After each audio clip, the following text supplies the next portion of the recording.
O Centro Cultural Banco do Brasil, no Rio de Janeiro, recebe a 20ª edição da Verciência, Mostra Internacional de Ciência na TV, que fica em cartaz até o dia 26 de outubro. A mostra acontece simultaneamente em São Paulo, Brasília e mais 28 cidades. Uma excursão pelo mundo científico. É a proposta da mostra Verciência, que promete atiçar a curiosidade do público diante dos mistérios e encantos da ciência. O público ele tem mostrado mais curiosidade, né? E o que cria para a gente um desafio maior, porque a curiosidade é para ser satisfeita, né? Então, as grandes questões da pesquisa científica e tecnológica, né, colocadas, que vão de A a Z, né, de astronomia até zoologia. E, nesse sentido, os programas têm que ter consistência. O público está cada vez mais exigente, você não pode chegar com eu acho que. Né, você pode afirmar as dúvidas, mas tem que ter consistência, tem que ter substância no conteúdo dos programas. Esse é um dado. O outro dado, eles têm que ser atraentes. A maioria dos títulos foram produzidos por TVs públicas, que de alguma forma contribuíram para a disseminação do conhecimento e da cultura científica. Nesta edição da mostra, o homenageado foi o jornalista da TV inglesa BBC, que há 50 anos exibe o mais antigo programa de ciência da televisão mundial. Ele fala sobre os desafios de produzir programas científicos. Os nossos maiores desafios são encontrar histórias originais e tentar contá-las de formas desafiadoras e empolgantes. Produzimos 15 programas por ano e tentamos fazer cada um diferente do outro. Até o dia 26 serão mais de 100 programas produzidos por TVs de 13 países. A mostra faz parte da programação da Semana Nacional de Ciência e Tecnologia e aborda temas como sustentabilidade, economia verde e erradicação da pobreza. Os maiores desafios estão, na verdade, nas pessoas que decidem a programação das emissoras. É preciso que os programadores tenham a ousadia aqui no Brasil de investirem mais nesse tipo de programa. Não é nenhuma novidade na BBC para o público britânico assistir em horário nobre programas informando sobre as mais diversas áreas da ciência. E a ciência está no nosso dia a dia, está na nossa saúde, está na nossa longevidade. A informação que esses programas passam é útil para todo mundo.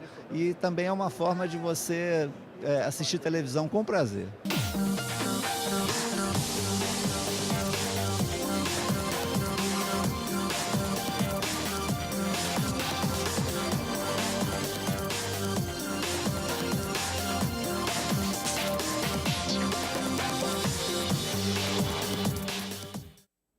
A programação completa da mostra Verciência está no site verciencia.com.br. Hoje faz 60 anos que morreu o fundador da primeira emissora de rádio do Brasil, Edgar Roquete Pinto, pioneiro também ao enxergar a possibilidade de utilizar um veículo de comunicação para difundir educação e cultura. Edgar Roquete Pinto nasceu no Rio de Janeiro em 1884. Se formou em medicina, mas logo o interesse pela antropologia e pela educação se tornou mais forte.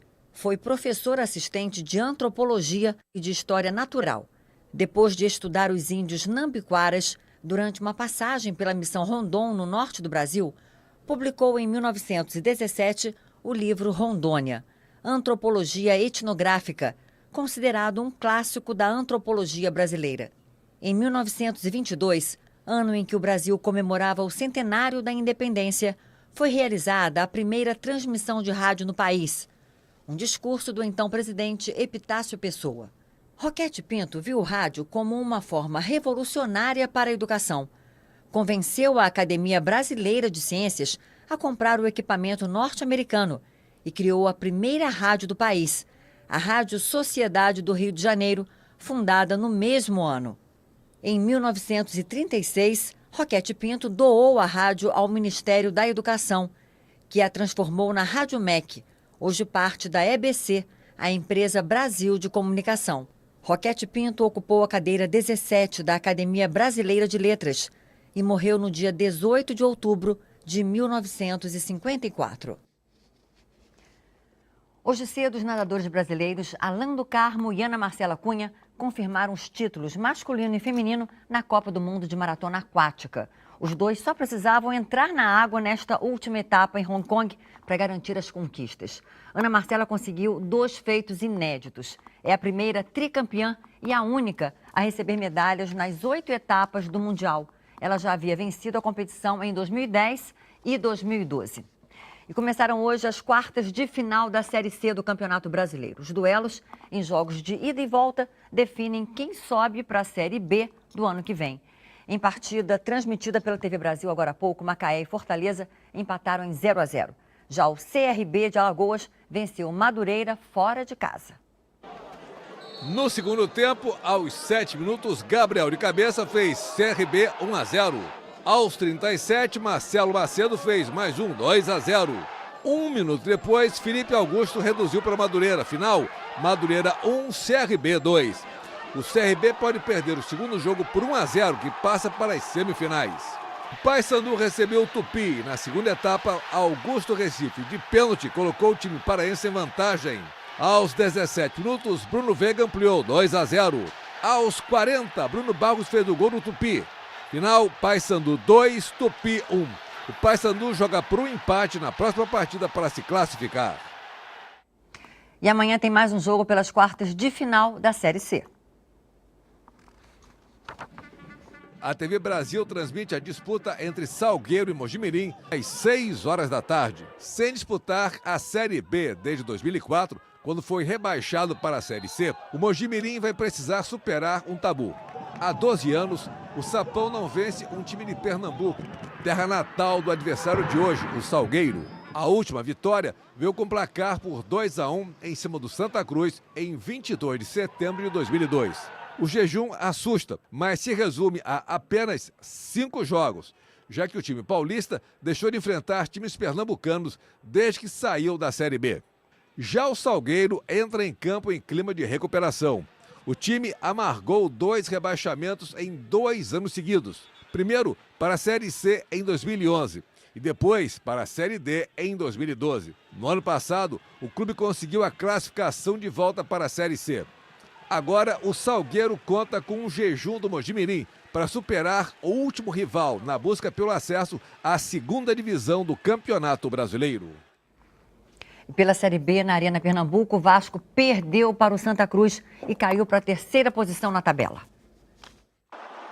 O gol do jogo saiu aos 40 minutos do segundo tempo, gol de Cassiano. Já o Joinville subiu para a 2ª colocação ao derrotar o 5º colocado Ceará em Santa Catarina. No primeiro minuto de jogo, Edgar Júnior abriu o placar para o Joinville. Aos 24 minutos, Fernando Viana ampliou 2-0. E na segunda etapa, Rogério definiu o jogo. Placar final, Joinville 3, Ceará 0. E a Série A do Brasileirão já tem 3 jogos concluídos neste sábado. O vice-líder São Paulo venceu o Bahia por 2-1. O Fluminense também venceu 4-2 no Criciúma. E Goiás e Grêmio ficaram no 0-0. E neste momento, o outro jogo de hoje entre Atlético Mineiro e Chapecoense está no intervalo. E o Atlético vai ganhando por 1-0. Ainda na Série A, o Botafogo, que está na zona de rebaixamento, viveu um momento tenso neste sábado, quando o treino do time foi invadido por cerca de 20 torcedores no estádio do Engenhão, no Rio de Janeiro. O grupo protestava contra a diretoria e acabou sendo recebido para uma conversa com os jogadores. Amanhã o Botafogo enfrenta o Sport em Volta Redonda. Um dos maiores eventos de arte do Brasil, a Bienal de São Paulo, não está restrita a exposições fechadas. Em diversas partes da capital paulista, artistas apresentam suas obras nos mais diferentes estilos. Uma passagem subterrânea, por exemplo, recebe uma peça de teatro. A peça acontece dentro de uma passagem que normalmente fica fechada. Mas de sexta a domingo ela se torna palco para a encenação do esgotamento. Não existem personagens, mas cada ator representa aqui uma interpretação própria dessa sensação. Eu encontrei alguns executivos, então eu me inspirei nesse executivo, em alguns executivos, em situações específicas e trouxe para a sala de ensaio. No caso, na verdade, não foi bem numa sala de ensaio, aqui na passagem. Essas cenas, essas ideias para a gente desenvolver aqui e criar esse trabalho. A ideia é reavivar espaços da cidade esquecidos pela degradação e convidar o público a refletir sobre temas do cotidiano. Como essas pessoas que estão tocando aí em cima ou fazendo estátua viva. Tem um monte de figuras aqui que fazem parte dessa ideia de cidade, e aqui do centro, sobretudo, que tentam de alguma maneira se expor. Muitas vezes a gente passa e esses artistas estão expostos e ninguém nota. Também é parte do espetáculo a forma como o público assiste a peça. A gente começa aqui dentro, nesse espaço apertado, de frente para o espelho, numa sensação até claustrofóbica. Mas quando a luz cai e os atores entram em cena, a situação se inverte. São eles que não veem a gente. Tem dois tipos de público. Um que assiste sentado e que ele só contempla o que está passando, ele só assiste, né, uma espécie de voyeurismo. E tem um público que é o público que não entra, os transeuntes, que eles passam performando também. E aí é uma peça a cada dia, porque pode acontecer qualquer coisa. A peça A Última Palavra é a penúltima, fica em cartaz até o dia 7 de dezembro, na passagem subterrânea da Rua Xavier de Toledo, em frente ao Teatro Municipal, no centro de São Paulo. As apresentações são de sexta a domingo, às 7 e às 9 da noite.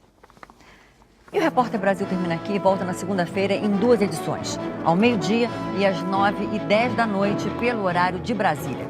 Uma boa noite para você e um ótimo domingo.